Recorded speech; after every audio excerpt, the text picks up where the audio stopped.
right, welcome everybody. Paul Esajian here. I got good response when I shared a little bit of current market information and data. So I'm doing that again.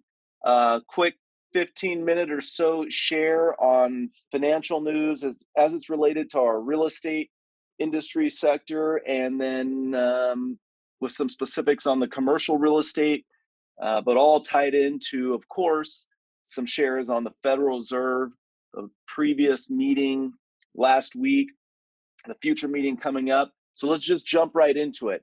And kind of topic today is framing to ourselves right now, and this is an internal question I know we've been asking personally here at our office, when is the right time for us to be more aggressive to start buying properties, right, in our commercial real estate?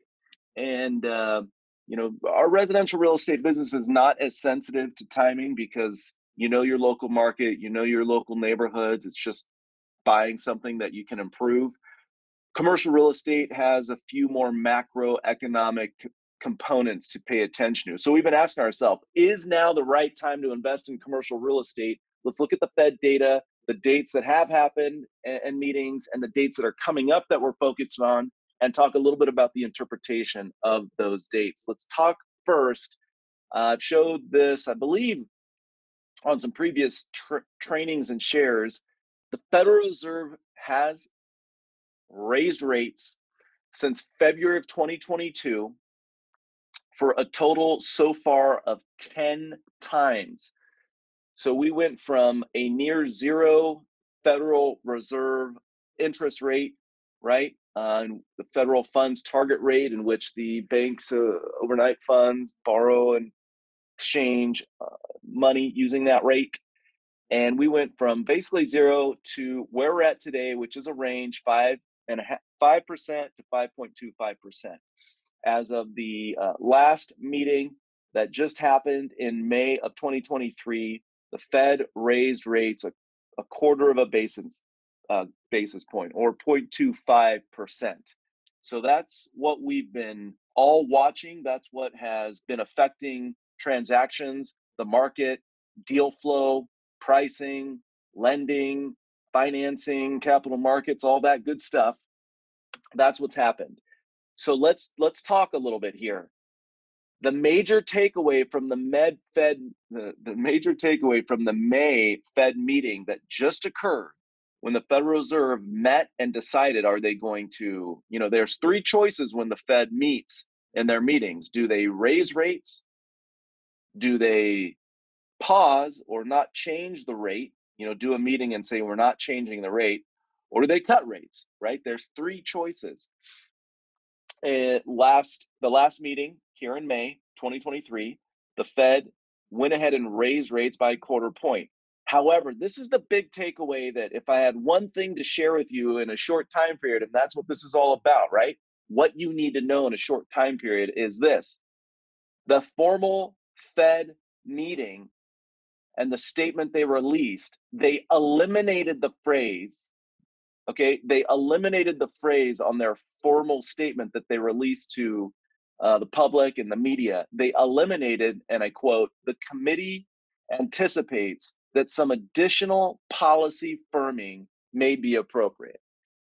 So I'm going to tell you right now, that's a big deal that they eliminated that sentence from their formal statement that they send to the press that's in print. They eliminated it. That would indicate that they are very much deciding for the next June meeting if they should raise or not touch it. So the current market sentiment, and if you take in the elimination of that sentence, it is very likely that the Fed, starting with the last meeting to the next meeting in June, is looking for reasons why they don't have to raise rates. Because, again, we've all been watching, we've all been sharing. This has been the most aggressive Federal Reserve interest rate hike in the last 20 plus years. So they have aggressively moved rates up to fight inflation. We know inflation is bad. We know we don't want inflation to be stubborn. And the Fed's main tool to fight inflation and restrict the economy, as we've discussed, is to increase the rate at which people borrow money to tamp down and slow down business borrowing activity. And frankly, that's happening. We're starting to see that, right? And in previous trainings and future trainings, I'll get into more details and show those statistics. But you've been reading them in the paper, right? Inflation is coming down, not as fast as they would like, but it's coming down. Core PCE, which the Fed likes, excluding food and energy costs, is a little more stubborn, but that's still the trend is downward. Okay, so major takeaway from the last meeting: they eliminate this sentence, which means there is more indication pointing to the June meeting that they will have a big think on if they should raise rates anymore. Okay, so again, we'll talk about that, and I want to show you this list. Maybe take a screenshot, get your camera out, take a picture. I'd like you to be aware of, now we've already got the May 5th data. I'm going to talk about that. We already have the, May 5th data has come out. I got to change this. Don't want you to get confused here. All right, how about that? So May 5th data has come out. This one, May 8th, came out. So we'll be able to share on that. And we're at the time of me recording this, waiting for the May 10th consumer price index. That's a big one. All right. The bolded and underlined are big ones here I want you to be aware of. The CPI print, which is basically the inflation statistic print, and the June 2nd employment data print, the June 13th CPI data. Those are going to be important numbers. Definitely pay attention and watch those before the June 13th Federal Reserve meeting. Let's talk about what has happened so far. May 5th, the employment data. Okay, so they came out and they said, the headline was, jobs report, a gain of 253,000 jobs last month versus an expected 180,000. Now, what you need to know is that they have been revising the last 2 months, they have revised down the jobs gain. So they're kind of moving the goalposts on us here as we speak, and they're coming and they're sharing, hey, the jobs report was still strong, but you have to understand that, they kind of set some of the goalposts and the data, and they have been revising down that estimate the last 2 months. So it is going down, just not as fast, just not as strong as they'd like, as they'd want to see. And I've said this before, the current jobs data is behaving exactly how it has in every other cycle. We don't start losing jobs, right? We don't start losing jobs until we start cutting rates, because we're now, the Fed usually then is at the point where they've done a tightening cycle, they've slowed down the economy, and then there's been some good pressure that has restricted the activity of deals, business, financing, credit, and then they start cutting rates to rev up and revive the economy. And that's when they start cutting rates, that's when you start to see these jobs reports come in negative. So, from the historical data, this jobs report, it's what people are focusing on. It's what the headlines are focusing on, but it's not doing that much different, frankly, than in other cycles. It just happens to be what they're using, which I understand, of why they need to keep, rates high and battling inflation and beating that drum. But this is another interesting share. The unemployment rate dropped to 3.4%. However, the participation of the amount of people in the employment pool is down 0.7%. So if you take 3.4% plus 0.7, unemployment is actually more like 4.1%, maybe a touch higher, right? So that's significant. You got to understand all these different data points.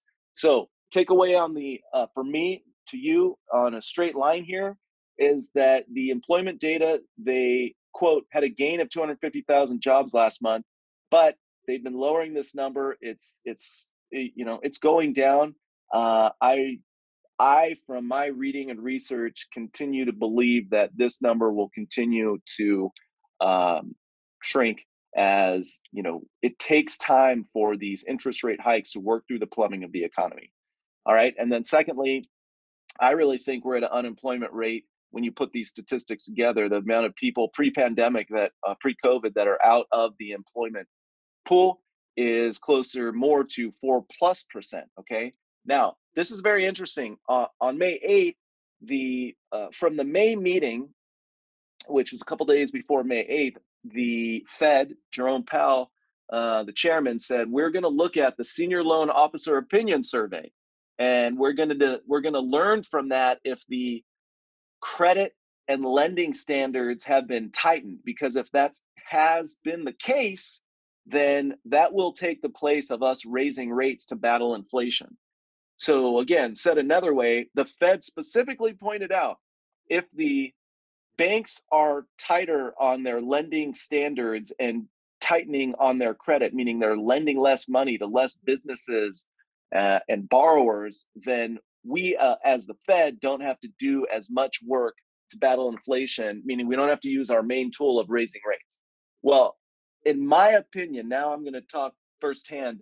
In my opinion, we have absolutely seen restrictive lending, tightening of credit, and much harder bank lending standards across the board, businesses and personal businesses and small businesses, and you name it, regional and small banks, absolutely. And really, the report that came in said as much, maybe not as strong as I just said it, but banks said factors, including an uncertain economic outlook, reduced tolerance of risk, and concerns about liquidity, prompted them to tighten standards on loans to businesses. The survey also said standards tightened and demand weakened for credit card, auto, and other consumer loans. 46.1% of banks reported tightening lending standards for large and medium-sized firms. That's up from the last report by a couple percentage points. 65 domestic banks, 19 U.S. branches and agencies of foreign banks responded to this survey. Okay, so it's not every bank in the world. This is an interesting point here. Banks received the survey on March 27th. Their responses were due by April 7th. Well, folks, since that time, we've already had a couple other bank shuffles, right? We have First Republic Bank, basically kaput, the government approved, and you got JP Morgan Bank, too big to fail bank, which is not a bank the government loves to support because they are so big, but the government said, hey, you can go ahead and take them over. So now First Republic Bank's out. And don't forget, right, this is all in the context of, and it's just funny to repeat the lines of the Fed and talk here when they say, hey, we're going to look to see if banks have gotten worse, have done less lending, because if that's the case, we don't need to raise rates. Well, here's my share. Don't forget, 3 of the 4 biggest bank failures in our history occurred in the last 2 months. So we're in history right now, right? 3 of the 4 biggest bank failures occurred in the last 2 months. So there is no doubt in my mind that banks, and I'm experiencing it, I'm sure all of you have tightened lending standards, tightened credit, have done less lending, and it's more restrictive. That's going to help slow down the economy. There is no doubt about it. All right. And then the 2 dates that I left on here, because they're, again, really important. May 10th consumer price index and print, and then our June Federal Reserve meeting, right? So, and also the June 13th CPI print, okay? So really important. I did want to show this, actually. Check this out. This is, if you want to go to cmegroup.com, this is a website. that does the kind of market data of what they think is going to happen. So what you're reading here is that the current Federal Reserve rate is 5% to 5.25%. Okay, 81% believe in this poll and target. 81% from this website research study. This is current right now. This is right now today as I'm talking, right? Which is us sitting here. Where are we at? May 8th. This is 81% believe that in June, the target rate after the June meeting is going to stay the same. 81% of people believe that from this Fed Watch tool. 18% believe that they will raise a quarter of a basis point.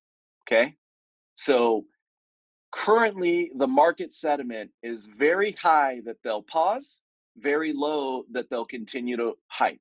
Okay, again, what really matters is some of these statistics that will come out before the June meeting. But here's my last thing I want to say on whether or not the Fed raises rates. I don't think data and statistics will be the main decision factor for the Fed. I think they have done enough. I think they know and have seen enough of the trajectory, the banking, whether you want to call it a crisis or teetering on crisis or sensitivity. I think there is enough going on at this stage where the lending standards of what's been happening, what the Fed is watching. I think even with these statistics that'll come out on these dates, it'll have to be the economy saying it's just doing super fantastic, I believe, for the Fed to raise rates in the next June meeting. But we shall see. Okay, so here's an important point. I posed the question, right? Is now a good time to invest? In my opinion, with that short share, folks, with that short share, in my opinion, now is a great time to be looking at an opportunity to get back in the game, because once they pause, everybody's going to know they paused. Okay, and everybody's going to start coming in off the sideline, and everybody's going to get a little more active. So interest rates for lending has settled a bit. They're better than they have been in some time.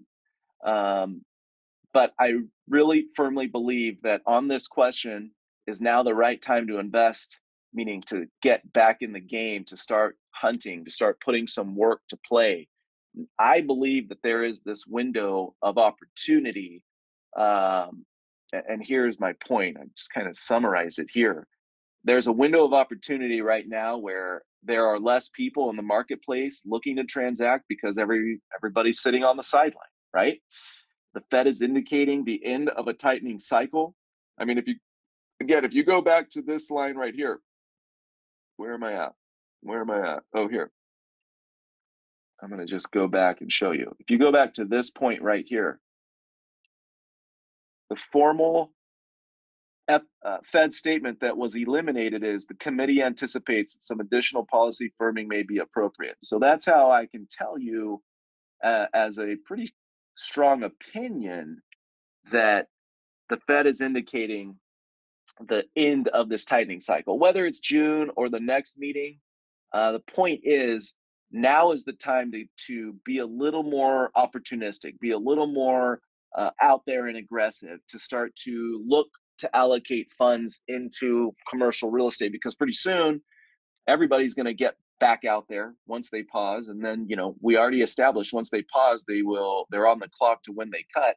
And that's when, the market starts picking up more competition, and this window of opportunity closes where you have less competition, and those with the courage and knowledge and understanding get to benefit from a unique circumstances of opportunities that are willing to take action before the market takes off. Okay. I did want to show and share, this is really important. I did want to show and share, we love to do, in every market, obviously we're biased. We love real estate. We've been investing very strongly since 2004 in, through that cycle and now here. We love real estate. But what I want to share, when you're investing and looking at opportunities, a great hedge on a market where it's down or even considered a recession is that workforce housing does better. It performs better than Class A housing. So workforce housing is one of the secret hedges that we like when the economy markets are when the economy cycles, slows, or even heads into a recession. It performs better, okay, on their rent growth than Class A. So that's a good hedge in a cycle where, hey, if you think maybe there's going to be some slower growth or even a recession, workforce housing, folks. Now, last thing I want to share with you is how to be identifying, looking, and picking the next market you invest in, right? We're always looking for an expanded and diverse economy, high growth and population, right? Demographics, where people are moving, where jobs are being created, business friendly environment, attractive quality of life, because that's why people will move there and live there. And then, of course, affordability. That's a big deal. And we've seen that as people have migrated from some of the traditional regions and hotbeds to some of the newer hotspots, right? The Smile States, the Southeast, Florida, Texas, Arizona, right? Infrastructure and investment is another main thing when we're looking at, should we invest in this market? Are they investing a lot in infrastructure, in improving the area and making investment in the location? And I'm going to do a webinar real shortly that you can jump on that'll be longer than this quick share because I want to wrap it up. And that is specifically, we like Arizona. We've been tracking this market for 3 to 4 years, but we haven't found the right opportunity to get in the market because it's been pretty hot, actually, pretty popular, and specifically in Phoenix. But if you look at the state, and then on my next training I'll talk about Phoenix specifically. Arizona is the #1 state for foreign direct investment in 2022. It's the #3 in economic performance over the last decade. #3, think about that, in the last 10 years. #5, best state for business in 2022, okay? And #5 for attracting talent ranking in 2022. So I'm going to do, again, a longer share and training on how to pick a market, and then specifically the market we like, which is in Phoenix, Arizona, and that opportunity. But folks, that's what I wanted to share. I hope you enjoyed this. Got it around 25 minutes, it looks like. Quick share, got some takeaways. I'll keep posting and sharing the headlines, the metrics, and the data we are watching and feel important. And we'll talk soon.